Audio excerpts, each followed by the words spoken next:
আসসালামু আলাইকুম ভিউয়ার্স, চলে আসলাম বৃষ্টিময় বিকালে। দেখতেই তো পাচ্ছেন বাইরে কি পরিমাণ বৃষ্টি হচ্ছে। তো ভাবলাম বৃষ্টির মধ্যে একটু ভাজা পোড়া বা তেলের জিনিস না খেলে আসলে হয় না। তো যেহেতু বাইরে বৃষ্টি পড়ছে, তো কিছু না কিছু তো খেতেই হবে তেলের জিনিস। তাই ভাবলাম পাকোড়া বানাই। এই যে সবসময় আলু দিয়ে বানাই, এই আলু দিয়ে পাকোড়াটা আমার ছেলেরা খুব পছন্দ করে, ক্রিস্পি হয় তো খুব ভালোবাসে। তো সেই জন্য ভাবলাম আজকেও বানাই একটু। আসলে বৃষ্টি পড়লে একটু ভাজা পোড়াটা না খাওয়ার মানে অন্যরকম একটা ক্রেভিং হয়। তো যাই হোক, আলুটা আমি সবসময় গ্রেট করেই দেই, আজকে আর গ্রেট করে দিলাম না। আজকে শুধুমাত্র এই যেভাবে কুচি করে দিয়েছি পেঁয়াজের মতো করে। আর এখানে আমি তেমন কিছু বেশি উপকরণ দেই না, তেমন বেশি কিছু উপকরণ দেই না, খুব অল্প উপকরণে আমি এই পাকোড়াটা বানাই। যাই হোক, আমি এখানে পাকোড়ার মধ্যে কি দিয়ে দিয়েছি দেখেন। পেঁয়াজ আলু তো আগে থেকেই ছিল, আমি এখানে কয়েকটা কাঁচামরিচ দিয়েছি, বেশি দেইনি কেন, কাঁচামরিচ দিলে আমার ছোট ছেলে খেতে পারবে না আবার। তো একটা এই যে স্বাদে ম্যাজিকের প্যাকেট দিয়ে দিলাম, একটু সয়া সস দিয়ে দিই, তাহলে টেস্ট একটু বেশি ভালো হবে আর কি। তারপরে যেটা করব, মেন ইনগ্রেডিয়েন্ট যেটা, সেটা হচ্ছে কর্নফ্লাওয়ার। আমি এটা পুরোটা কর্নফ্লাওয়ার দিয়ে কোটিং করি, সামান্য একটু ময়দা দিব, ময়দা না আটাটাই দিয়ে, বাসায় যা আছে তা দিয়েই করি আসলে, আমি এক্সট্রা কিছু কখনোই করি না।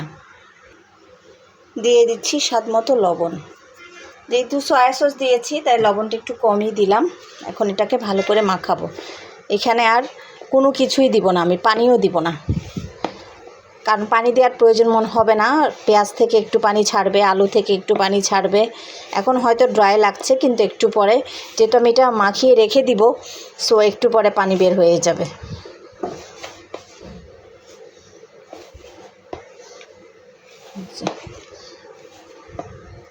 আমি এখানে বেকিং সোডা বা বেকিং পাউডার এগুলো কিছু ব্যবহার করিনি, কিন্তু স্বাদের জন্য জাস্ট স্বাদে ম্যাজিকটাই দিয়েছি, এতে করে স্বাদ বাড়ে।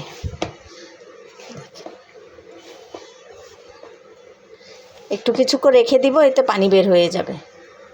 আমি যদিও পানি ঝরিয়ে নিয়েছি, আর যদি পানি নাও হয় তাহলে একটা ডিম দিব, ভালো লাগবে খেতে। এখন যেহেতু ভাজবো না, ওজন্য আমি এখন আপাতত কিছু দিচ্ছি না, আমি ভাজবো সন্ধ্যার সময়। আর একটু সন্ধ্যা হলে এই যে মাখিয়ে নিলাম। আমার এগুলো কিন্তু অত বেশি পানি বের হয়নি, আমি শুরুতেই বলেছিলাম যেহেতু আমি পানি ঝরিয়ে নিয়েছি তাই পানি কিন্তু বেশি বের হয়নি, অল্পও বের হয়েছে দেখেন মোটামুটি। তাই একটা ডিম দিয়ে দিব, কারণ আমি এখন ভেজে ফেলবো। যদি আধা ঘন্টা রাখতে পারতাম তাহলে হয়তো পানি আরও বের হয়ে যেত। যাই হোক, যেহেতু এখন একটু পরে আজান দিয়ে দিবে, সো ভেজে ফেলতেই হবে।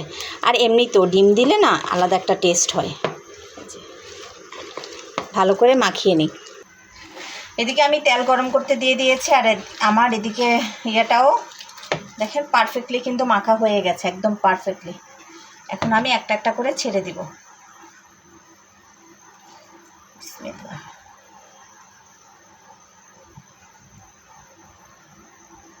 বিসমিল্লাহ, একদম পেঁয়াজের মতো করে।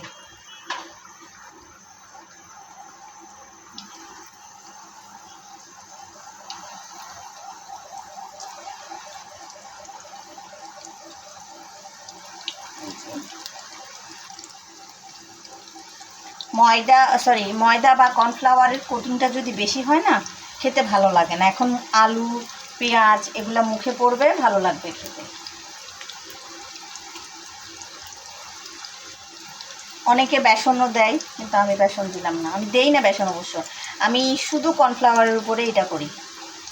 আমার বাচ্চারা খুব পছন্দ করে, বলতে গেলে ওদের ফেভারিট বলা যায়। তেলটাও কিন্তু কম লাগে।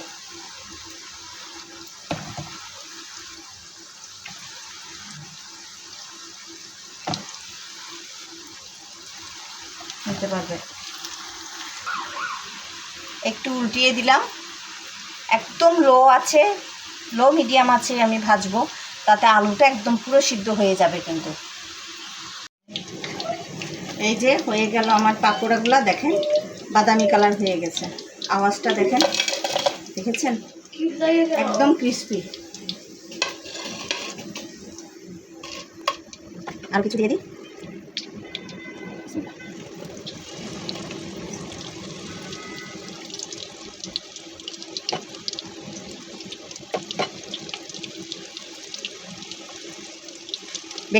কর্নফ্লাওয়ার দেওয়াতে একদম মানে আঠালো আঠালো হয়ে গেছে জিনিসটা, বাট ভালো লাগে জিনিস। মানে আমার কাছে কর্নফ্লাওয়ার দিয়ে মাছ ভালো লাগে। শুধু কর্নফ্লাওয়ার দিয়ে লোটা মাছটা ভাজি অনেক মজা।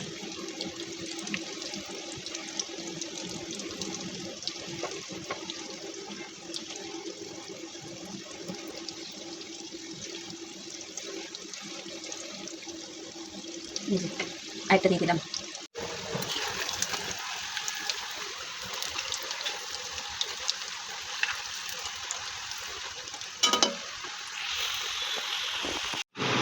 তো নিয়ে আসলাম, বাকিগুলো আছে হচ্ছে গরম গরম খাওয়া শুরু। যে টমেটো সস দিয়ে, বাইরে কি পরিমাণ বাতাস যে হচ্ছে, বিসমিল্লাহ। ক্রিস্পি, বিসমিল্লাহ।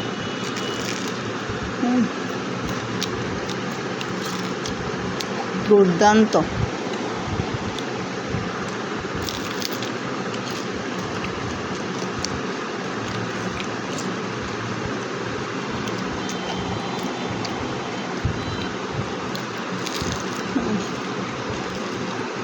দেখুন ভিতরে একটুও কাঁচা নেই।